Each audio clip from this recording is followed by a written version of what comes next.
What's up, everyone? Today we're going to be looking at 4 things I think you should do to get out of gold and into plat today. I think for a lot of us, we have been playing games for a good while, and so as far as holding a controller and the mechanics of first-person shooters, you probably have it down.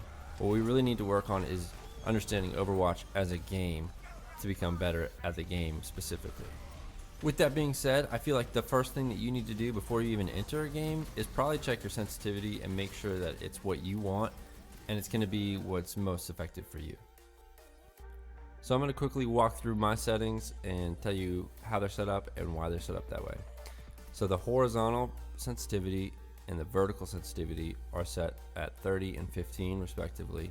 I like it just a little bit slower, so I make sure I hit all my shots. I figured you're not doing very well if you're not hitting your shots, so I definitely keep it low to make sure that I hit it. There are some characters I go in and edit their sensitivity to make it faster, so I can do 180s. Like Tracer would be a big one. Widow is a little higher. Zarya definitely. Reinhardt. A lot of characters where precision isn't key. So aim assist, strength and window size, I keep it at 100 and we'll bring it down. Like I know soldiers is at 85 or 80. The window size, just fine tune things. That just works for me.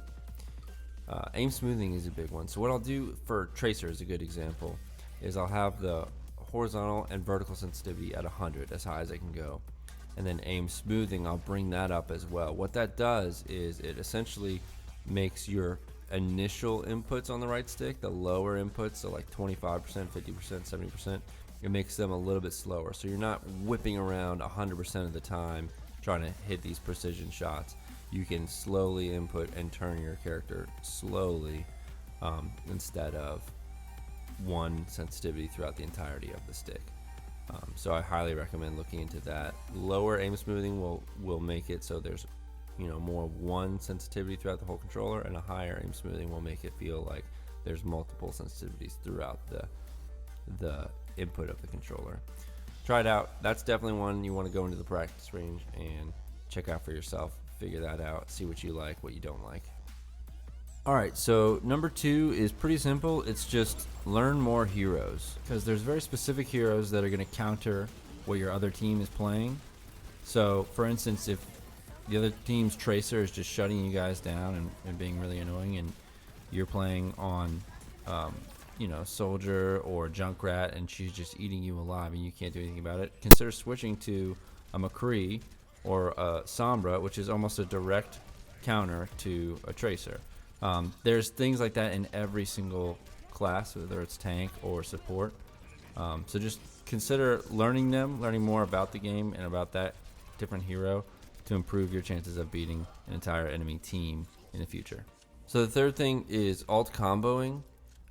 There's a few alts that work well together. Usually it's 2 different roles, like a tank and a DPS will combo really well together, like a Grav Dragon with Zarya and Hanzo. The Grav will suck them all together, and then if fired right, the Dragon will go right through it and kill whoever was picked up in that Grav.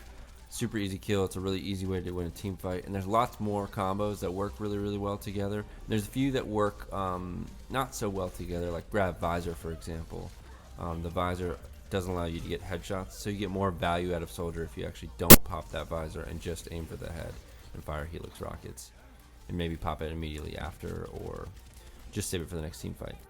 So the final tip is pretty simple, and a lot of you I think want to do it, you just don't, and I'm not sure why, and that's just plug a headset into your controller and communicate. It doesn't have to be spot on calls 100% of the time. It can just be what you're seeing on the screen, where you are.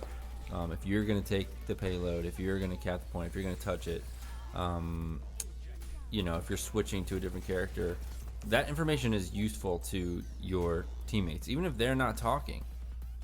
You can be giving out small calls here and there that might push the tides in your favor and help you win the game and climb. So those are the 4 tips to help get you out of gold, hopefully. If you guys have any more ideas on what you think should be included, go ahead and leave them in the comments. Don't forget to leave a like and a subscribe. This is a new channel, guys. I'm hoping to grow it relatively quickly, so any support really helps. Thanks so much.